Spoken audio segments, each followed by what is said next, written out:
अब मैं राजीव आपके पास आ रही हूँ। राजीव, आपको अब ये पूरा मामला आप किस तरह से देख रहे हैं? विश्लेषण आपका बहुत महत्वपूर्ण हो जाता है कि क्योंकि एक तरफ जो मामला 12 मई से लगातार यहाँ पर सब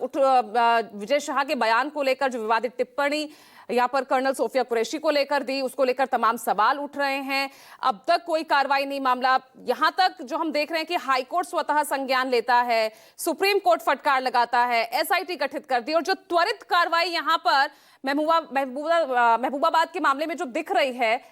सवालों के घेरे में वो खड़ा हो रहा है क्योंकि यहाँ पर धाराएं एक, कानून एक है, धाराएं एक है, लेकिन कार्रवाई अलग अलग होती दिख रही है। वाकई यहाँ पर महिला के, एक बेटी के मान सम्मान का मामला है या कुछ और कहानी नजर आ रही है?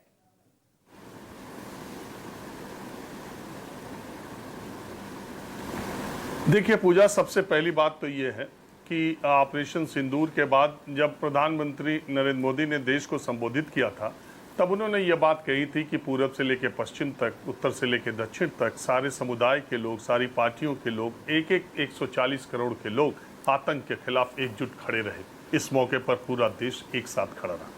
हमारे विदेश सचिव जब ऑपरेशन सिंदूर के दौरान प्रेस कॉन्फ्रेंस कर रहे थे तो एक सवाल के जवाब में उन्होंने कहा कि पाकिस्तान को इस बात पे अचरज हो सकता है, लेकिन हमारे लिए ये कि अगर हमारे लोग, हमारे नागरिक सवाल उठा रहे हैं, किसी तरह के सवाल पूछे जा रहे हैं, तो यही लोकतंत्र की खूबसूरती है कि ऐसे समय में भी लोग सरकार से सवाल पूछ रहे हैं। ये जो अली खान महमूदाबाद की बात है, उनकी जो पोस्ट है वो सवाल उठाने वाली पोस्ट है, और उसमें कहीं कोई आपत्तिजनक बात कही गई हो, कहीं मर्यादा तार हुई हो, या कर्नल सोफिया या भूमिका सिंह के बारे में उन्होंने कोई बहुत भड़काऊ बातें कही हो, ऐसा उनके पोस्ट में दिखाई नहीं देता। बहुत लोग ऐसा मान भी रहे, लेकिन मैं उससे अलग बात कहता हूँ। मैं मानता हूँ, चलिए 1 मिनट के लिए मानते हैं कि अली खान महमूदाबाद ने ऐसी बातें की जो आपत्तिजनक हैं और जो देश जो कर्नल सोफिया के खिलाफ है। 1 मिनट के लिए हम मान लेते हैं कि यही बात सही है, तो उनके खिलाफ जो एक्शन हुआ ठीक है। लेकिन भारतीय जनता पार्टी के लोग क्या इस बात का जवाब दे सकते हैं कि विजय शाह का बयान कैसा है? क्या मध्य प्रदेश की सरकार इस बात का जवाब दे सकती है कि उनके महिला आयोग की अध्यक्ष इस वक्त कहां है? जिस तरह से हरियाणा की महिला आयोग की अध्यक्ष ने तुरंत सोशल मीडिया पोस्ट, जो कि शायद एक्सेस उतने ही लोगों तक हो जो उनके फॉलोअर है या उनके है, लेकिन एक मंत्री जो संवैधानिक पद पर, उन्होंने सार्वजनिक तौर पर बोला है और पूरी दुनिया ने सुना है, जिसको संज्ञान लिया हाई कोर्ट ने। चलिए एक प्रोफेसर ने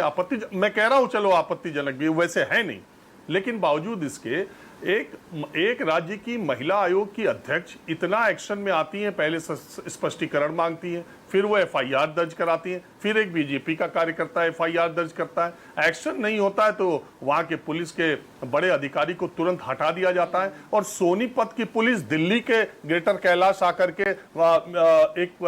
प्रोफेसर को गिरफ्तार करके ले जाती है। विजय शाह के मामले में क्या किया वहां की महिला आयोग के अध्यक्ष ने, क्या किया वहां की सरकार ने, और क्या विजय शाह का बयान भारतीय, कुल मिला जुला कर ये है कि आपकी सरकार हो, आप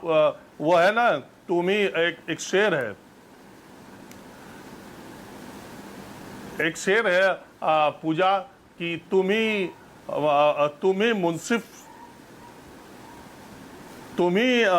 मुझे अभी याद नहीं आ रहा है, उसका मजमून ये है कि आप ही गवाह हो, आप ही जज हो, तो मुझे यकीन था कि गुनाह मेरा ही निकलेगा। तो सवाल यह है कि जिसकी सरकार, जिसकी लाठी उसका भैंस, दोनों जगह भारतीय जनता पार्टी की सरकार है। अपने आदमी पर आपको एक्शन लेना है तो आप सुप्रीम कोर्ट के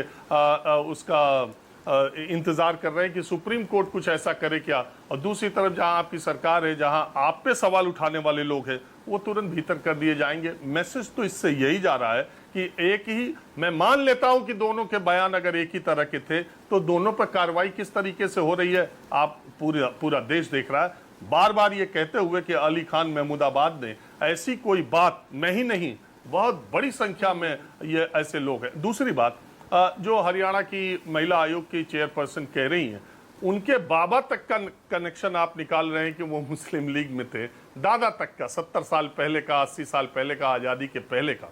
बहुत सारे लोग, उस समय तो देश एक ही था, बहुत सारे लोग इधर उधर जो गए हैं, पहले कहीं और पैदा हुए थे, वो तब तो अविभाजित हिंदुस्तान था। अब ये बात कहने की कि 80 साल पहले किसके दादा क्या थे, और आज उसकी कुंडली वहां तक निकालना, उसको मुस्लिम लीग से जोड़ना, उसमें मुस्लिम एंगल देना, देश देख रहा है। ऐसी कोई बात नहीं है कि जब आप सवाल उठाएं तो एक राज्य में आपके खिलाफ क्या होगा और दूसरे राज्य में अगर आप मंत्री हैं तो आपके साथ क्या होगा, ये पूरा देश देख रहा है। कुल मिला के अब सारे इन तरह की चीज़ों पर एक सुप्रीम कोर्ट पर ही आस है, जिस तरह की वो बात करे उसके बाद ही कोई फैसला होगा, मुझे लगता है। ठीक है राजीव।